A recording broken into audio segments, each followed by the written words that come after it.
Hello বন্ধুরা, কেমন আছো সবাই? আমরা কিন্তু বেশ ভালো আছি। এখন তো ফেস্টিভ সিজন চলছে, আর ফেস্টিভ সিজন মানেই নানা ধরনের খাওয়া দাওয়া আর মজা।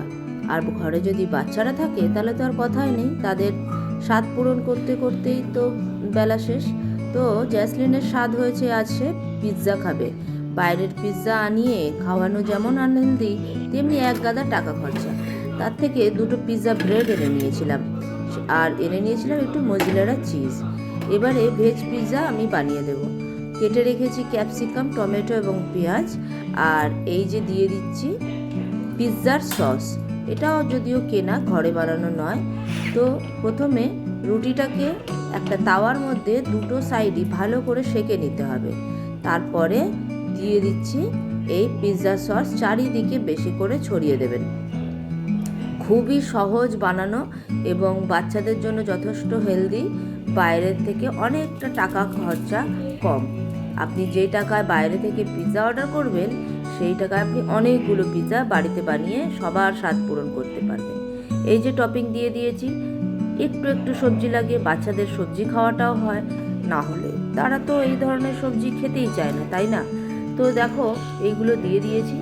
এইবারে একবার পিৎজা এনেছিলাম, তো এরম অরিগ্যানোর প্যাকেট আমি অনেকগুলো রেখে দিয়েছিলাম, সেগুলো আজকে ইউজ হয়ে গেল। তো কোনো কিছুই ফেলনা নয় বন্ধুরা, এক্সট্রা হয়ে গেছে বলে যে ফেলে দেব তা নয়। তো এছাড়াও অরিগ্যানোর প্যাকেট তো কিনতে পাওয়াই যায়, একটু ছড়িয়ে দেবেন অরিগ্যানোর প্যাকেট। আমি যেমন ছড়িয়ে দিয়েছি। রেড চিলি ফ্লেক্সটা আর দিলাম না, বাচ্চা মানুষ খাবে, ঝাল লাগবে বলে আর দিইনি। এবারে মজুরালা চিজটা উপর থেকে বেশি পরিমাণে ওগুলোকে কভার করে দিতে হবে।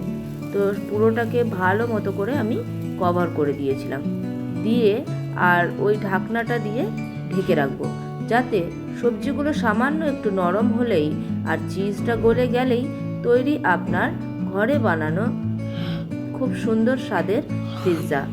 এটা খেয়ে বাচ্চারাও যেরকম খুশি হবে, আপনারাও কিন্তু পকেট ফ্রেন্ডলি। দেখুন আস্তে আস্তে গলতে শুরু করেছে। আরও 5 মিনিট ঢাকা দিয়ে রাখলাম, এরপরে খুলে দিচ্ছি। দেখুন তো কেমন সুন্দর গলে গেছে, দারুণ হয়েছে কিন্তু দেখতে, তাই না? এইবারে এটা যেমন ক্রাঞ্চি হয়েছে তেমন হয়েছে সুস্বাদু। দেখুন অনেকটা দোকানের মতোই দেখতে হয়েছে কিনা। তো চলুন এবার জ্যাসলিনকে দিই, দেখি ও কি বলে।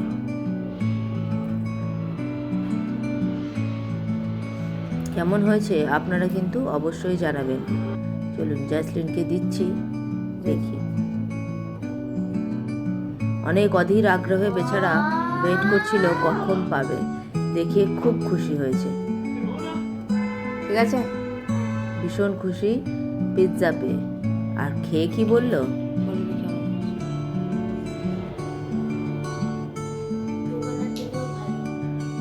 খেয়ে বললো দোকানের থেকেও ভালো। তাহলে এর থেকে বড় সার্টিফিকেট আর কিছু পাওয়ার আছে বলুন? তাহলে ঘরে যদি মাত্র 50 টাকা খরচা করে পিৎজা খাওয়া যায়, তাহলে কেমন হয়?